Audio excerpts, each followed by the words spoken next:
Right, we're back to the Amiga.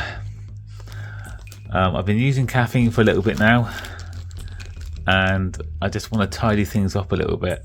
So I've bought what I probably should have bought originally when I bought the PiStorm, is the backplate to go here. Because at the moment, I've got a hole in the back of the Amiga. Admittedly, I've got a hole in the side of the Amiga at the moment, but that's another matter. But I've got a hole in the back of it. So this is what the Amigakit backplate adapter looks like. Now, I had an issue with this with the HDMI cable. I struggled to actually plug it into the Raspberry Pi 3B. I did wonder if this would be like either a really short one or an angle, but it's not. So it looks like to use this, you would still have to either remove or adapt the top RF shield. Right, I can take the case off. A new case might be something I might do next. I've actually got my eye on a couple. Right, so this cable here at the moment is running through the back, just through a hole. And right here is where I had to bend the RF shield back. But this one is going to be no different by the looks of it. So if you buy one of these, you might have the same problem. Unless you get a different Raspberry Pi and maybe the connector's on a different side.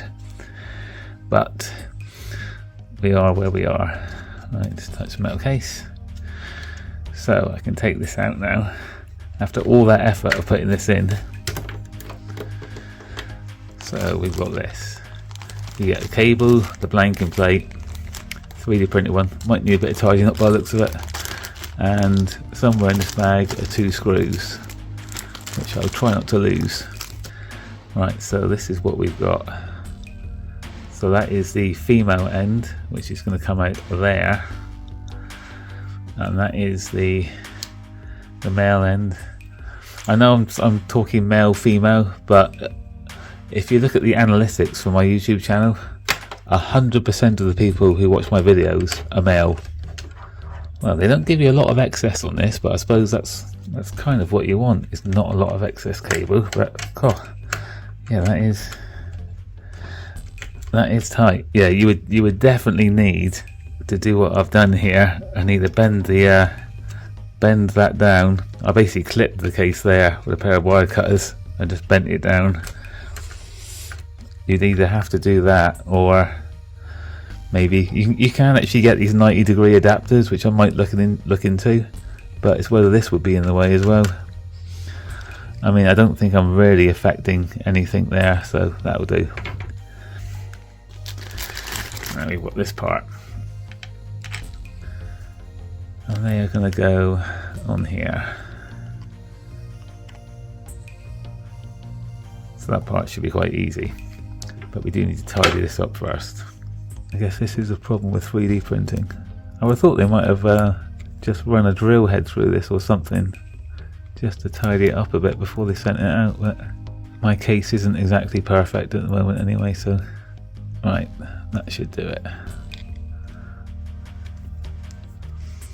So we've now got this. I could do that. Right, I'm doing it that way, I'll see what happens. So I want my HDMI cable to be the right way up.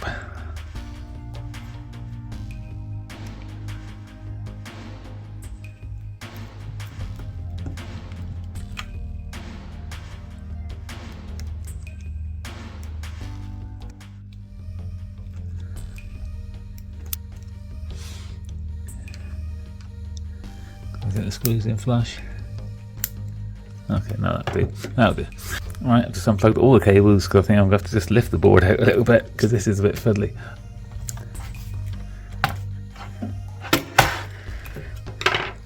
As I've said before, my videos aren't how to, they're probably how not to do.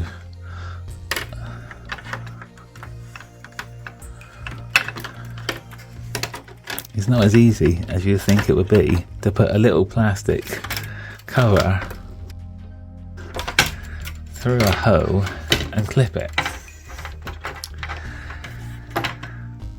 Why is it never easy?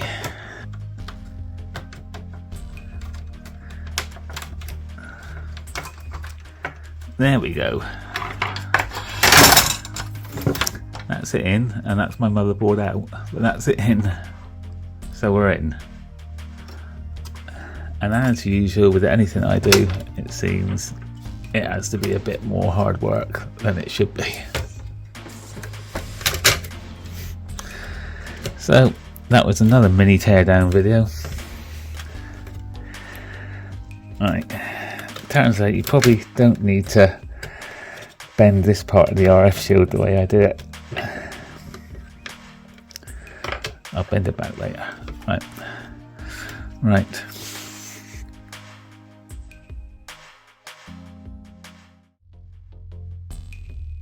Spin it round.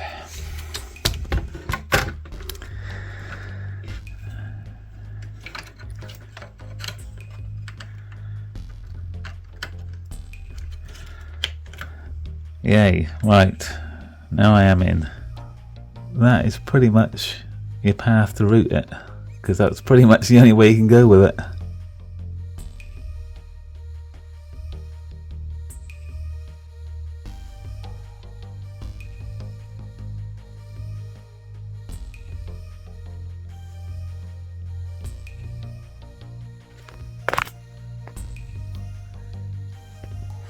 So there is actually plenty of clearance there by the looks of it. I wasn't really planning on putting my Gotek back in anyway.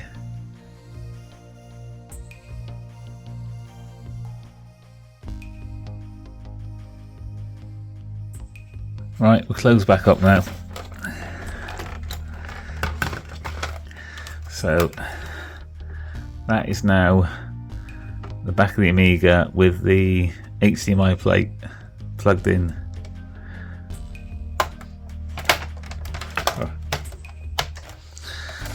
There we go. Right, what I would say about this clip is, I mean the HDMI cable is quite tight in there, but one of the little clips that hold it in, there's 4 clips that hold it in either side, 2 either side. One of them broke off quite easily when I was trying to put it in, and now it takes very little effort for that to come away. I mean, it does cover it still, but I'm probably going to have to do something to stop that. I did actually buy something else, because I'm now kind of having to dual screen this, because the Raspberry Pi output from the PiStorm comes out the HDMI, but you still need to output your Amiga signal for things like, you know, anything for the AGA chipset or any normal Amiga stuff. I mean, this is mainly your RTG. So I bought this. I was using a SCART adapter to go in here, but I wanted to ideally set up a monitor on one side for the Amiga, and then another screen for the PiStorm, and have them side by side, and just try and get something with a small bezel, because what I was using before in my other videos was a 27-inch monitor and like a 22-inch TV.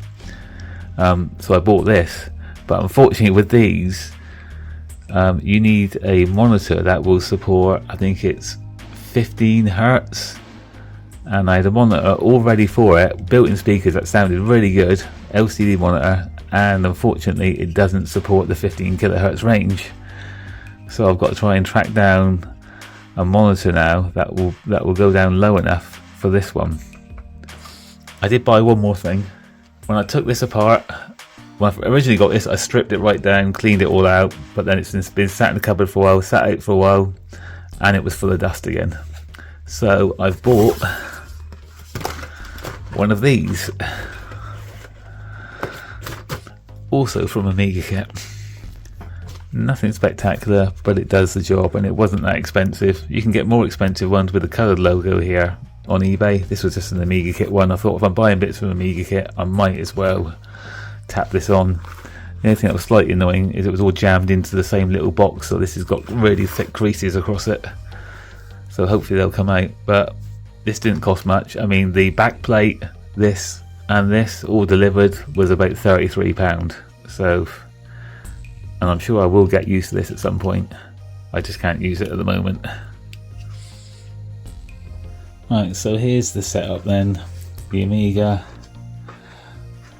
That's my new cover. Just briefly show that. And here we are, just with the one screen. But the problem with having just one screen now is if I want to run a demo or run anything really that's going to use the other screen, what's going to happen is it's going to want to run on the other screen. So I've had to plug both inputs into this one TV.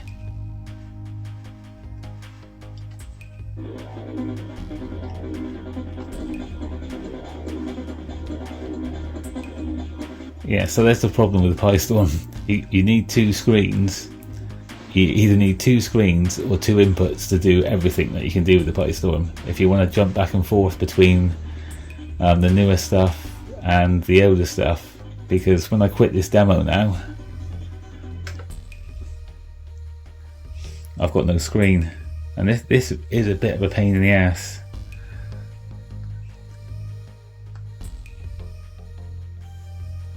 You see, this is why I wanted to get a monitor on the side, and really you want a smaller monitor that you can put next to it, because the Amiga is not going to need a massive display. I think I might just have trouble finding one that will support the low refresh rate that the monitor port requires. So that's a bit of a pain, but this is just my progress report so far. Oh, and also I've jazzed up my my old accelerator a little.